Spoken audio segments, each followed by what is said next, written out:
Hi guys! Welcome and welcome back sa ating channel. For today's video, aking i-share guys, bagong-bagong application na matatagpuan lamang po sa App Store. Ayan. And sila daw nagpapautang up to 10,000 pesos. Payable 120 days, guys. But, syempre, pag first time po natin ay hindi po tayo sure na yun po ang ating makukuha. Bagamat ang loan application na ito, guys, ay approve po tayo. And before we go on sa mga review, ayan, kung sino man ang hindi pa nag-subscribe, mag-subscribe na. I-hit ang bell button para ma-update kayo sa aming videos and tutorials. And of course, mag-comment sa baba para mapabilang kayo sa mga upcoming na pag-giveaways natin.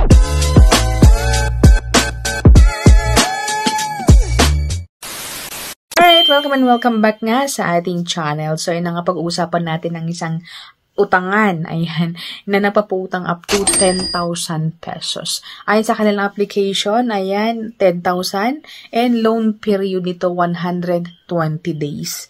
And low rates, no sneaky fees, just straightforward daw sila. Local team, global safety because of blah blah blah, and then need cash, fast, blah blah blah. So, ang daming mga gandang mga sinasabi dito, guys. But anyway, ang ating highlight for today's video ay si Depland. Bagong-bago guys sa ating App Store. Ayan. So, meron silang 745 ratings and 4.7 stars. Sa pagka-download natin guys, ayan, pagka-install natin sa ating phone, ay hingi sila ng phone number na active. Magsisend sila ng OTP, ganyan, and then yung privacy policy, and then click natin yung login. So, automatic na andun na tayo sa dashboard niya. So, sa dashboard, makikita nyo guys, andyan si screenshot na 4,000 yung offer for today's video. Ayan. And then, loan period, 120 days. Daily rate, 0.05%. So, click natin yung apply para makapag-proceed po tayo. So, next na hingin ay yung identification or identity information. So, yung mga pa-ID ni Mayor, ganyan. So, mga ID na pwede dito is passport, driver's license, voter's ID, postal, and social security, UMID, and yung PRC ID. After which, guys, is if you fill up natin yung ID natin, yung ID number, pipicturean yung ID, and then manual po na ilalagay natin yung mga information like yung first name, middle name, last name, date of birth, gender, ayan, and then religion, educational level, marital status, number of children, yung address po natin, residential address, detailed address, province address, ayan, kung yung length ng ating residence, and yung email po natin. After which, guys, is yung occupation information na natin. So, occupation type, industry, income level, company name, provincial company, and detailed address. So, dito po, guys, ay hindi ko maintindihan, pero nilagay ko na lang unemployed, and pero hingin pa rin kung anong work. So, nilagay ko na lang na customer service. Ayan. After which, guys, is yung ating contact reference na. So, sila guys, ang kailangan sila ng dalawa.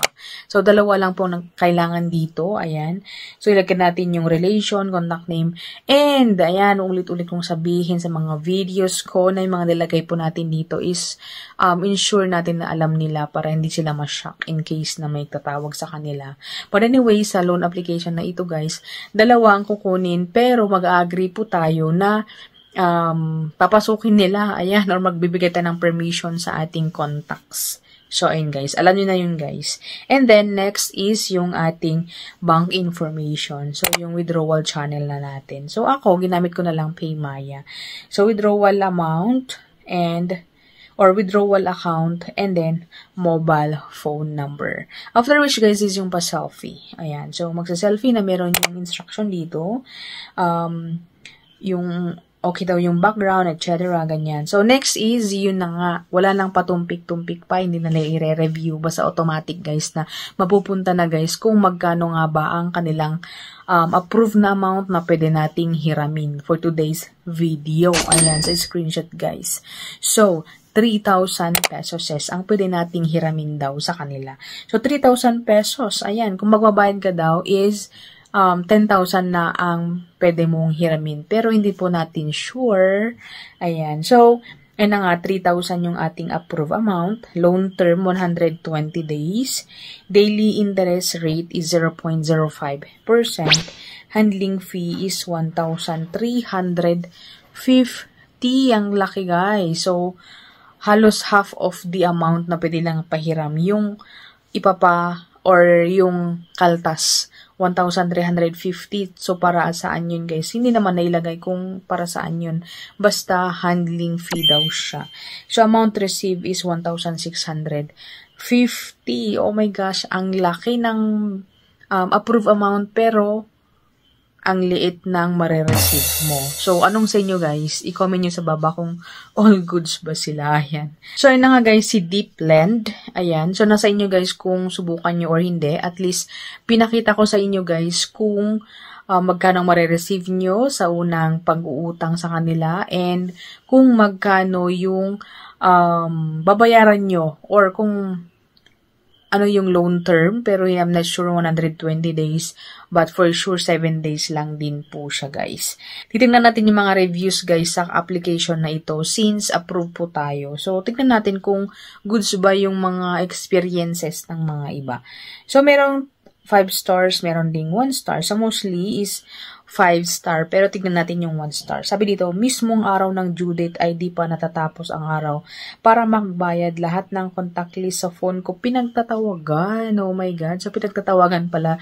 So, mostly sa mga hindi legit or yung mga talagang red mark or red tag na mga application is ganun talaga, guys, na kahit hindi mo ilagay is talagang tatawagan yung mga contact reference mo since nagbigay ka ng permission sa kanila. So, yun po, guys, ang aking nakita dito. Isa pa, do not download or register this app. They will harass non-stop and send you threats.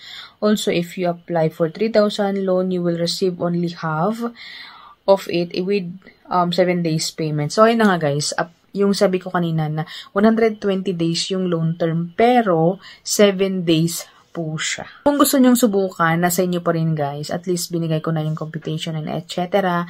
And yun na nga at 7 days pala ang loan term talaga nito. So, yun si Deepland.